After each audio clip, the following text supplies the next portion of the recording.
듣다 보면 내공이 쌓이는 방송 2시간 철학의 돌풀입니다. 네, 안녕하세요. 반갑습니다. 이번 시간에도 남경태 선생님의 종횡무진 서양사를 이어서 공부해 보도록 하겠습니다. 지난 시간에 1장을 하다 말았죠. 중국이 있기까지라는 1장 44쪽의 소제목 기나긴 분열의 시대입니다. 자, 읽어볼게요. 주나라 시기에 종법 봉건제는 처음부터 문제의 씨앗을 가지고 있었다.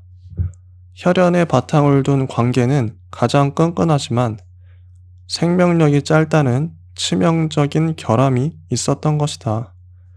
혈연 관계란 세대 교체가 거듭될수록 아무래도 열부어지게 마련이니까.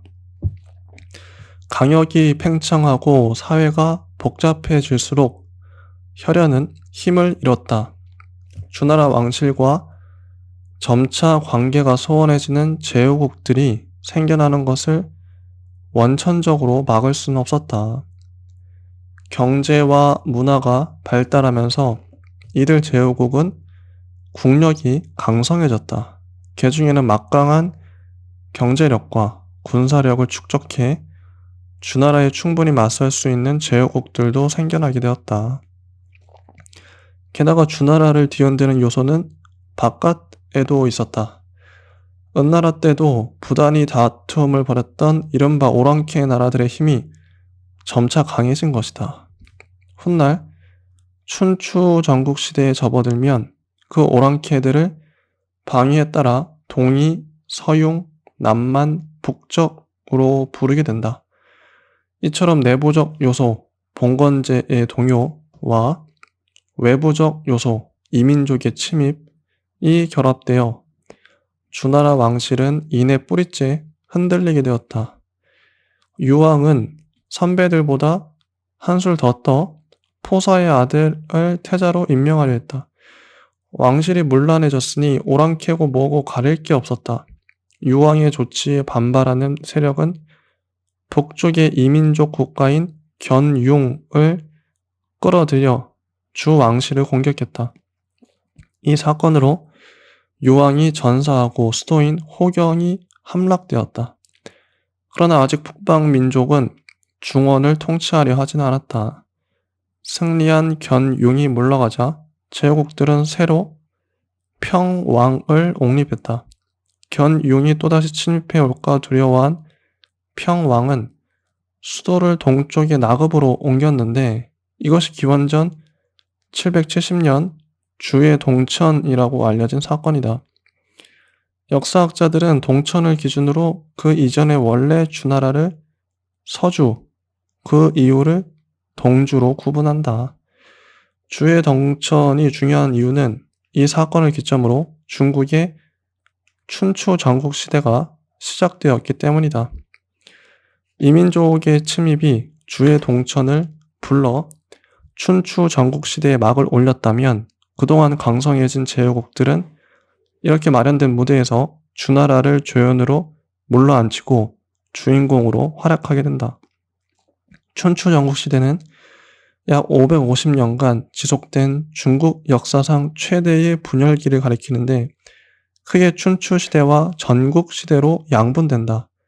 춘추 시대는 주의 동천에서부터 당시 가장 강력한 제후이었던 진이 분열되는 기원전 5세기 중반까지를 가리키며 전국 시대는 이때부터 중원 서쪽의 강국인 진이 중국 대륙을 최초로 통일하는 기원전 221년까지를 가리킨다. 여기서 흥미로운 것은 주나라의 역할이다. 춘추 시대에 활동한 열강들은 굳이 동주를 멸하려 하지 않았다. 이미 이빨과 발톱까지 빠져 아무런 힘도 없는 상태인데도 강국들은 동주를 공격하기는커녕 오히려 그전보다 더 보호하고 섬겼다. 주나라에 바치는 조광도 계속 유지하고 제후들이 정기적으로 문안 인사를 드리는 행사도 여전히 계속했다. 이름밖에 남지 않았어도 제후국들의 주나라는 여전히 천하의 중심이라는 상징적 의미를 가졌다. 오히려 주나라 왕실을 보호하는 것은 주나라의 전통을 이어받는다는 적통 제후국의 이미지를 심어주었다. 그 덕분에 주나라는 기원전 770년 동주시대부터 힘을 완전히 잃어버렸음에도 불구하고 전국시대 말기인 기원전 250년까지도 사직을 보존할 수 있었다. 하지만 주나라라는 중심은 상징에 불과할 뿐 현실적으로는 무력해졌다. 그래서 제후국들은 명칭만 제후국일 뿐 사실상 독립국이었다. 춘추시대는 강력한 제후국들이 교대로 패권을 잡는 양상으로 전개되었다. 초기에는 잠시 정나라가 세력을 떨치지만 본격적인 패자의 시대는 제나라가 중원을 장악하면서부터였다. 이때부터 이른바 춘추 5패로 불리는 제, 진, 초, 오, 월이 번갈아 중원의 패권을 장악했다. 초나라는 이미 제왕공 시대부터 남중국의 넓고 비옥한 영토를 기반으로 세력을 키워 중원을 위협하기 시작했다. 제왕공은 초나라의 위협을 받는 중원의 약소국들이 도움을 요청하자 이를 무력으로 막아내고 중원을 지킨 바 있다. 진문공 역시 재차 북상을 추진한 초의 공격을 막는 데 최대의 관심을 기울였다. 그러나 제와 진의 세력이 약화되면서 이제 초나라의 발목을 잡는 것은 사라졌다.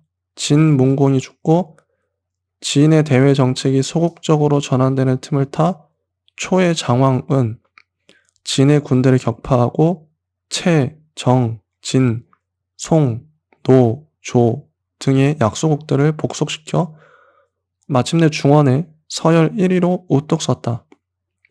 남중국 왕조가 중원을 정복한 것은 그때가 처음이었다. 거칠 것이 없던 초의 발목을 잡은 것은 전통의 북중국 제후국이 아니라 같은 남중국의 오와 월이었다. 중원의 진과 남방의 초가 대립하고 있던 기원전 6세기 무렵 오와 월은 양쯔강 이남에서 세력을 키운 뒤 북쪽으로 진출하기 시작했다. 이후 오와 월은 서로 패권을 주고받으면서 춘추 시대의 마지막 50년간을 장식한다. 자기들끼리 심하게 다투던 오와 월은 이후 초의 손에 멸망당했다.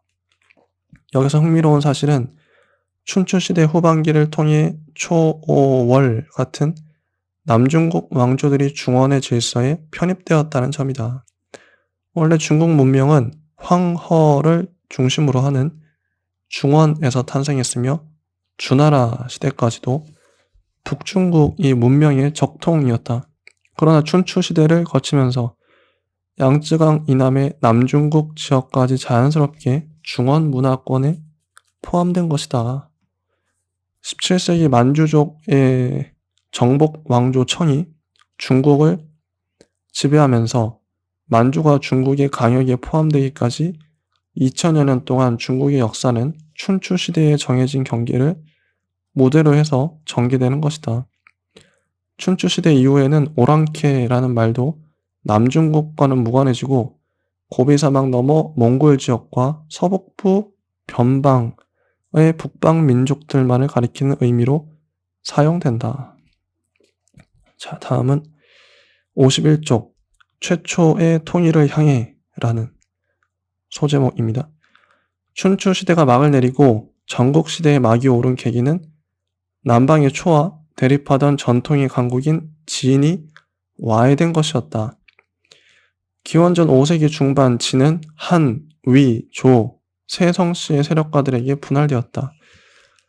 이로써 가장 강대한 제후국이던 진은 사라지고 한, 위, 조의 3국이 생겨났다.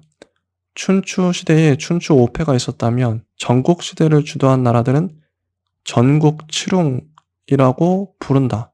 칠웅이란 진이 붕괴하면서 생긴 한, 위, 조를 비롯해 연, 제, 진, 초의 7나라를 가리킨다. 춘추 5패는 서로 맞교대 형식으로 패권을 장악했던 반면 전국 칠웅은 같은 시대에 공존하면서 서로 활발하게 경쟁을 벌이기도 하고 다양한 국제관계를 맺기도 했다. 그도 그럴 것이 춘추 시대에는 그래도 각국이 주 왕실에 충성하는 제후국의 위상을 버리지 않았지만 전국 시대의 제후국들은 확고한 영토와 주권을 가진 독립국의 성격이 더욱 강했다. 각국의 세력 판도도 전국 시대에 들어 크게 달라졌다. 전국 칠홍의 무대는 춘추 시대보다 한결 넓어져 중국 대륙 전역을 아울렀다. 또 하나 춘추 시대의 판도와 달라진 점은 신흥국 진이 서쪽의 광대한 지역을 장악했다는 점이다. 이제 중원은 초의 북상과 더불어 진의 동진으로도 위협을 받게 되었다. 한편 전국시대에도 여전히 강대국으로 남은 초의 입장에서는 과거의 호적수인 진이 약화된 대신 이번에는 변방에서 중원으로 접근하는 진의 진출을 막아야 하는 대표 주자의 임무를 부여받게 되었다. 따라서 전국시대는 진과 초, 양강의 대립을 중심으로 각국이 이합집산하는 양상을 띠게 된다. 전국이라는 이름에 걸맞게 이 시대의 중국에서는 역사상 그 어느 때보다도 가장 복잡하고 치열한 전쟁이 잇따랐으며 정교하고 화려한 외교술이 등장했다. 춘추 시대의 전쟁은 주로 각국의 지배 귀족들 간에 벌어졌지만 전국 시대에는 각국이 직접 백성들을 징집해 전쟁에 임했다. 말하자면 춘추 시대에는 지배 엘리트들의 전쟁이었던 반면 전국 시대에는 본격적인 군대가 전쟁을 벌이게 된 것이다. 이에 따라 전술도 춘추 시대에는 차전이 위주였지만 전국 시대에는 보병과 기마병 중심으로 바뀌었다. 전쟁의 목표도 달랐다. 춘추 시대에는 적국을 복속시키는 데 주안점이 있었지만 전국 시대에는 토지를 빼앗고 적국의 병력을 말살하는 게 전쟁의 목표였다. 무기도 청동제에서 철제로 바뀌어 전쟁은 더욱 잔인해졌다. 전쟁을 수행하는 전략도 다양하게 개발되었고 경이나 대부 등 귀족들이 전쟁을 수행했던 춘추 시대와 달리 오로지 전쟁만을 치르기 위한 순수한 무장 집단도 출현했다.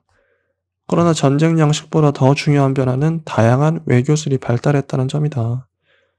이런 극도로 미묘한 국제 정세는 술칙에 가까운 교묘한 외교술과 권모술수 수많은 책략가를 낳았다.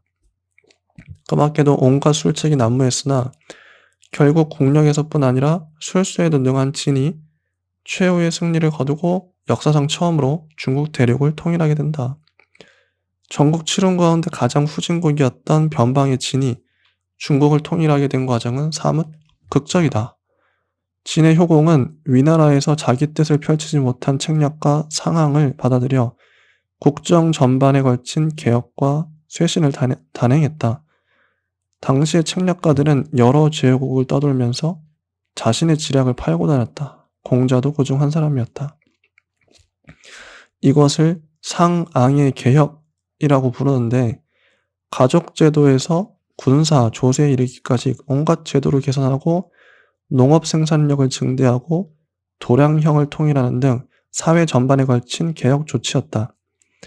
이런 부국 강병책에 힘입어 진은 일약 강국으로 성장했으며 전국시대 중기에 접어들 무렵부터 급속히 중원 진출을 꾀했다. 진은 멀리 있는 나라와는 친선을 도모하고 가까이 있는 나라들부터 하나씩 정복하는 전술을 전개했다. 이것이 이른바 원교, 근, 공의 전술인데 쉽게 말하면 각계격파다. 이에 따라 진은 먼저 인근의 한, 위, 조를 고립시켜 차례로 멸망시켰다. 이제는 호적수인 초나라와 마음 놓고 전면전을 벌일 수 있었다. 이윽고 초마저 정복한 이후에는 진에 맞설 상대가 없었다. 마지막 남은 동북 쪽의 연과 제를 정복하는 것으로 진은 마침내 전란으로 얼룩진 오랜 분열기를 끝내고 중국 대륙 전체를 통일했다. 자, 그다음 55조 동양사상의 뿌리입니다.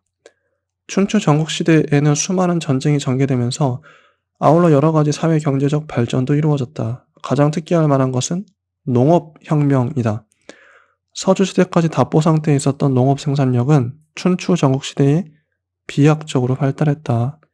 그 이유는 크게 두 가지, 소를 경작에 이용하고 철제 농구를 사용하게 된 덕분이었다. 이제 농민들은 집단 농경에서 벗어나 처음으로 가족 단위로 단독 농경을 할 수 있게 되었다. 이에 발맞추어 서주 말기부터 씨족 공동체가 해체되기 시작하자 단독 농경은 더욱 활성화되었다. 야금술이 발달한 것도 전쟁 덕분이다. 강력한 무기의 필요성은 결국 철을 재련하고 가공하는 기술을 발전시켰다. 또한 춘추 전국 시대에는 각국이 방어를 위해 앞다투고 성을 쌓는 과정에서 토목 기술도 크게 발달했다. 도시가 팽창하면 상업이 발달하는 것은 필연이다. 도시를 거점으로 하는 각국은 서로 다투면서도 활발히 무역을 전개했으며 도시들을 잇는 도로가 건설되면서 상업적 유통망도 생겨났다. 춘추전국 시대에 이와 같은 사회 경제적 발전이 없었다면 진해 대륙 통일은 불가능했을 것이다. 그러나 사회적 변화보다 훨씬 더 큰 의미를 지니는 것은 사상의 발달이다. 춘추시대 말기부터 전국시대 전체에 걸쳐 활동한 수많은 술사와 책략가는 정치 사상을 크게 성숙시켰다. 당시의 책략가를 학문적으로 표현하면 곧 사상가, 철학자다. 이 시기에 생겨나고 성장한 각종 사상은 오늘날에 이르기까지 수천 년 동안이나 동양 사상의 거대한 뿌리를 형성하게 된다. 그래서 이 시기를 학문적으로는 제자백가의 시대라고 부른다. 그 이후 수천 년간의 동양 철학은 춘추전국 시대의 토대가 확립된 사상을 해석, 재해석하는 과정으로 전개된다. 자, 다음은 57쪽의 유가사상입니다. 이어서 읽어볼게요. 유가를 창시한 공자는 노나라 태생이었다. 춘추 시대 말기에 유서 깊은 제후국에서 성장한 만큼 공자는 전통적 가치와 이념을 자연스레 몸에 익힐 수 있었다. 그래서 그의 유가 사상에는 과거에 대한 향수, 복고주의의 냄새가 풍긴다. 태평성대의 대명사인 요순시대라는 말을 만들어 쓴 사람도 공자다. 그러나 그가 주로 염두에 둔 과거는 그의 시대보다도 1000년이나 더 전인 머나먼 요순시대가 아니라 그 바로 전대인 주나라, 즉 서주시대였다. 서주시대의 전통적 가치는 주나라의 건국 이념이라 할 예의 개념으로 집약된다. 이 예의 사상이 종법 봉건제의 정신적 지주가 되었음은 앞에서 본 바 있다. 공자는 이 예에다 인의 사상을 덧붙인다. 이리하여 예와 인을 바탕으로 하는 유가의 기본 골격이 생겨났다.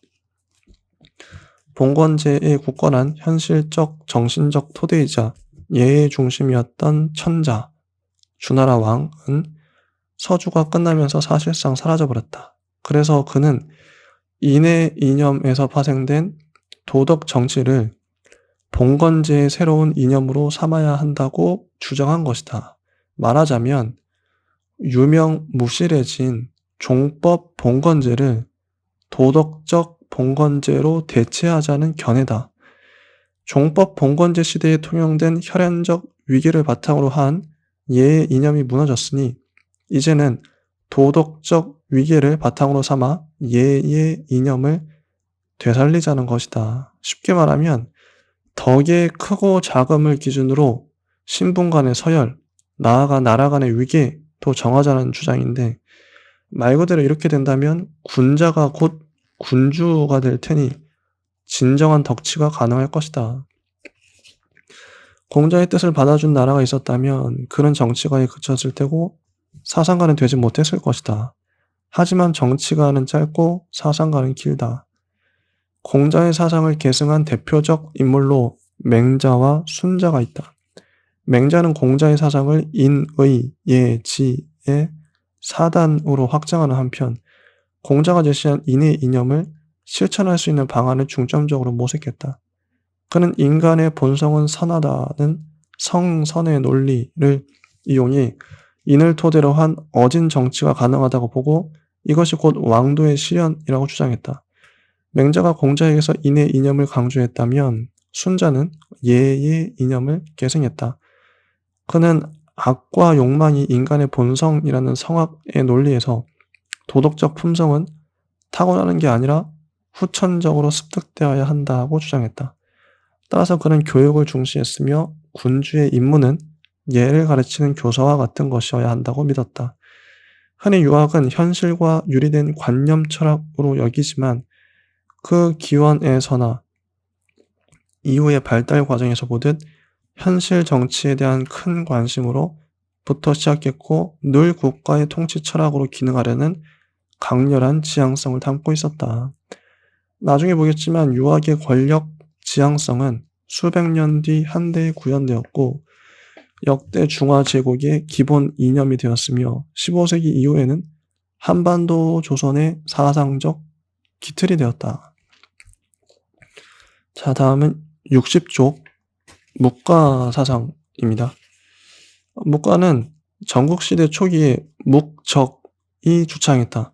묵가 사상가들은 주로 무기나 공구의 제작에 종사한 수공업자 집단이었다. 그래서 유가 사상이 예에 기초한 엄격한 신분 질서를 주장한 데 비해 묵가는 훨씬 평민적인 사상을 전개했으며 이 점에서 유가와 날카롭게 대립했다.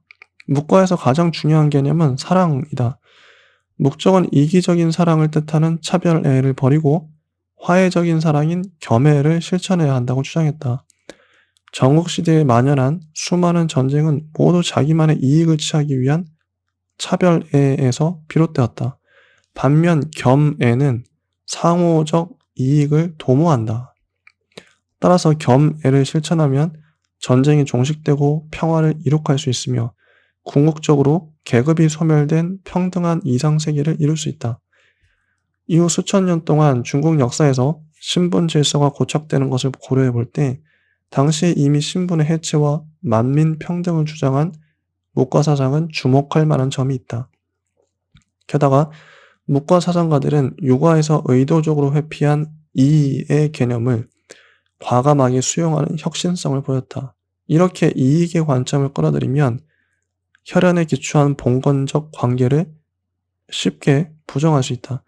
나아가 그들은 봉건 질서의 군주 개념을 받아들이지 않고 근면과 검약을 실천하며 백성들에게 헌신하는 군주상을 제시했으며 군주의 세습마저 부인하고 선양의 옛 관습을 칭송했다. 묵가 사상의 바탕은 이상주의에 있지만 여러모로 근대 공화정의 색채가 짙다. 묵가 사상이 제대로 발달했더라면 동양식 민주주의가 되지 않았을까? 아니면 묵가 사상은 동양적 풍토에서 애초에 성립하기 어려운 것이었을까? 다음은 61쪽 법가 사상입니다. 법가 사상은 제자백가 전체를 통틀어 가장 현실적이고 실천적인 측면을 가지고 있다. 전국시대 중기에 현실 정치의 경험을 토대로 형성된 사상이기 때문이다. 춘추시대 정나라에서 제정한 법은 중국 최초의 성문법이라고 알려져 있으며 진에서는 형법 서적을 편찬했다고 전한다. 법과는 원래 수를 중시하는 파, 세를 중시하는 파, 법을 중시하는 파로 나뉘었는데 이 세 유파를 전국시대 말기에 한비자가 종합해 완성했다. 법과의 기본 정신은 성악설에 바탕을 두고 있다. 사람은 본래 도덕을 내재하고 있지 않으므로 법의 다스림을 필요로 한다. 군주가 백성을 지배하는 질서는 유가의 도덕이라든가 묵가의 사랑 따위가 아니라 오로지 권력과 지위에 따른 힘 관계의 반영일 뿐이다. 세치는 군주의 권위, 술치는 군주가 신하를 대하는 것을 나타내고 법치는 군주가 일반 백성을 다루는 것을 나타낸다. 요컨대 군주는 지위상으로 당연히 권력과 권위를 지니고 있으며 신하와 백성을 지배하는 술과 법을 제정할 수 있는 권리를 가지고 있다는 것이다. 신하와 백성은 오로지 군주에게 복종할 수밖에 없다. 이렇게 일체의 이상이나 관념을 배제하고 철저히 현실적 이론을 구축했기 때문에 법과는 다른 사상과 달리 현실 정치에 깊숙이 파고들었다. 대륙을 통일한 진의 부국 광병에 결정적 역할을 한 상황이 바로 그 조언이다. 법과 사상은 역사상 유례 없이 혹독한 군주 독재 정치의 사상적 뿌리가 되었다. 군주의 지배를 관철하기 위해 법관은 철저한 우민 정책과 사상 통일을 강조했다. 법 위의 모든 지식은 쓸모가 없고 사람들이 알 필요도 없다고 주장했다.